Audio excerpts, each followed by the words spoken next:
It was late autumn, the kind of evening when the sun disappears too early and shadows feel sharper than they should. I was in 7th grade, sitting in the second row of the bus like always. My bus driver, Mr. Keller, was an older man who didn't talk much, but he knew every kid's stop by heart. He'd driven the same route for over 20 years. That day started normally. The bus was loud, kids yelling, swapping snacks, laughing too hard. But the farther we drove, the quieter it became. I noticed first, the road outside my window looked unfamiliar. Normally, we took County Road 12, lined with cornfields and old barns. But when I looked up, I saw dense trees pressing in on both sides, branches hanging so low they scraped the bus roof with sharp scratches.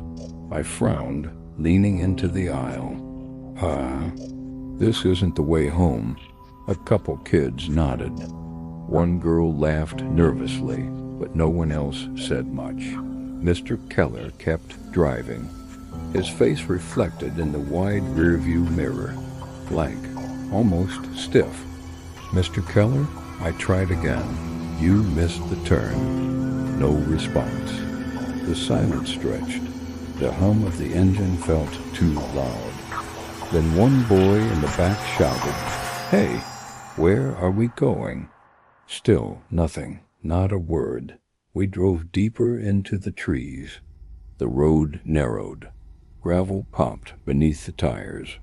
The light outside dimmed as the canopy thickened, drowning out the sunset. The air inside the bus grew cold. I hugged my backpack against my chest. "Why is it so dark?" Someone whispered. That's when we realized the headlights weren't on. The bus rolled forward almost blind, shadows sliding across the windows like dark water. Every bump made kids jump. The scratching branches sounded like fingernails dragging against the metal roof. Finally, one brave 8th grader stood and walked to the front. "Mr. Keller, seriously, where are we?" The driver's hands clenched tighter on the wheel, his knuckles pale. He didn't turn, didn't blink, didn't move. And then, in a voice that didn't sound like his at all, hoarse, low, like it had been buried under the earth for years, he said, "Sit down." The boy did, fast. Now everyone was whispering. I felt my throat tighten, fear rising like bile. The bus took a sharp turn, and suddenly the trees opened up. We were at a clearing I'd never seen before. The ground was covered in black water, shallow but endless, reflecting the pale sky above. The bus rumbled to a stop at the water's edge, and that's when I noticed something outside. Figures. Tall, thin figures standing just beyond the tree line. Their outlines barely visible through the mist. Dozens of them. Watching. No faces. No movement. Just watching. My friend beside me whimpered, "What is this? What's happening?" The driver finally turned his head, and for the first time I saw his face clearly in the dim light. His eyes were wrong, not just dark, empty, like twin pits of shadow that swallowed the weak light around them. His mouth hung open slightly, as if he'd forgotten how to close it. He whispered something I couldn't understand. Words that weren't English. Words that seemed to crawl into my ears and make my stomach twist. The bus engine cut off. Dead silence. Then the door creaked open on its own. Cold air poured in. The smell of stagnant water and rot filled the bus. One of the kids screamed. Another started praying under their breath. And in the reflection of the black water ahead of us, I saw movement. Not the trees, not the figures. The reflection of the bus itself. Inside it behind us, Something was moving. I whipped around, heart in my throat. Rows of seats. Terrified faces. Nothing else. But in the window glass, the reflection twisted. Rows of children sitting still, their heads slowly turning in unison. All of them looking at me. I blinked and it was gone. Kids began crying, some shouting at the driver to take us back.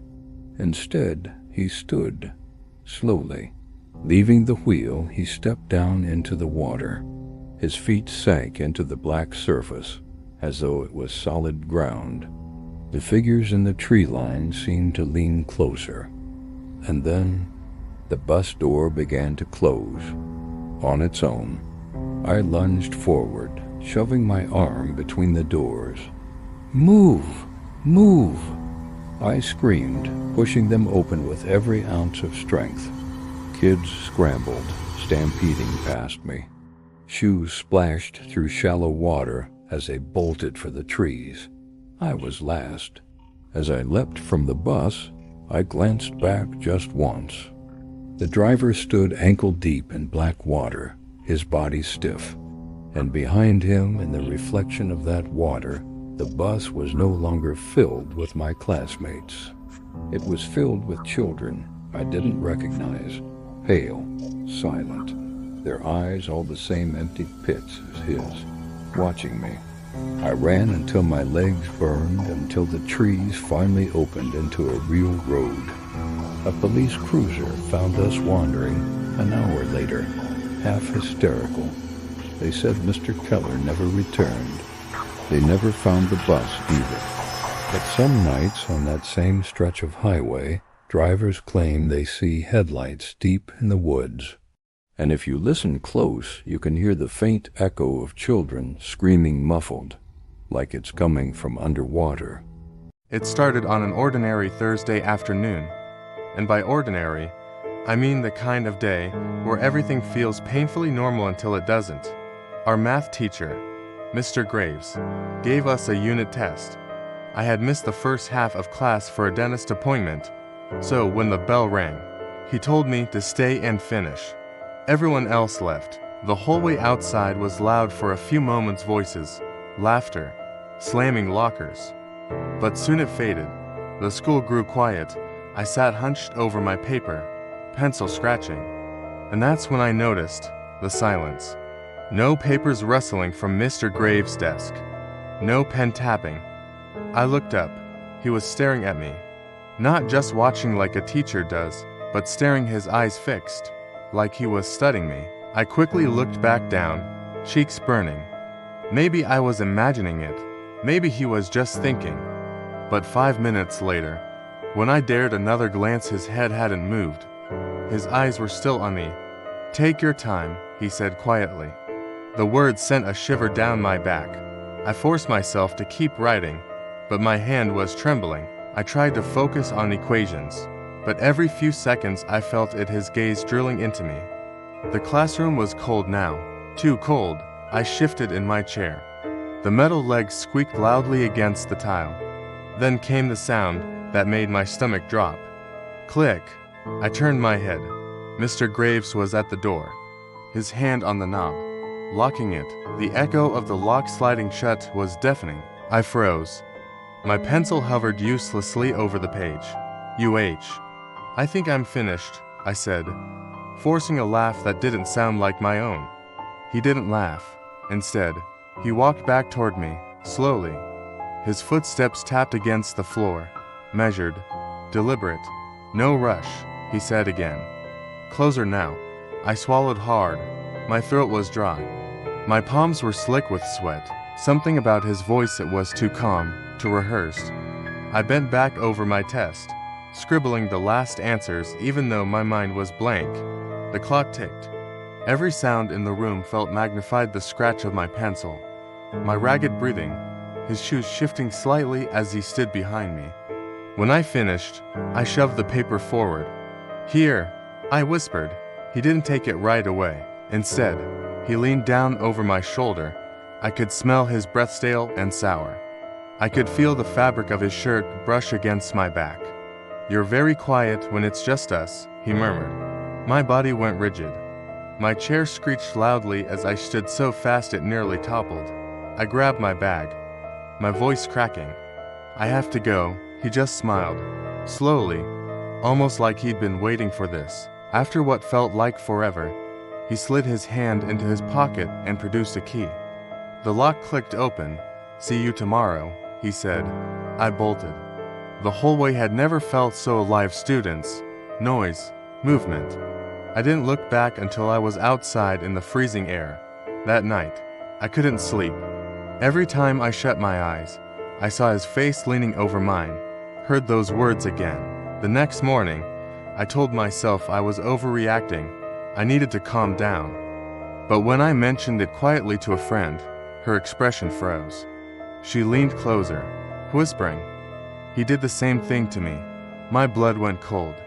She told me how he'd kept her late too. Locked the door. Watched her.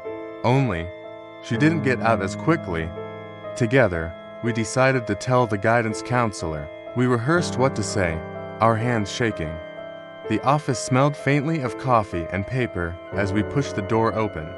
And sitting inside, in the counselor's chair, was Mr. Graves, smiling.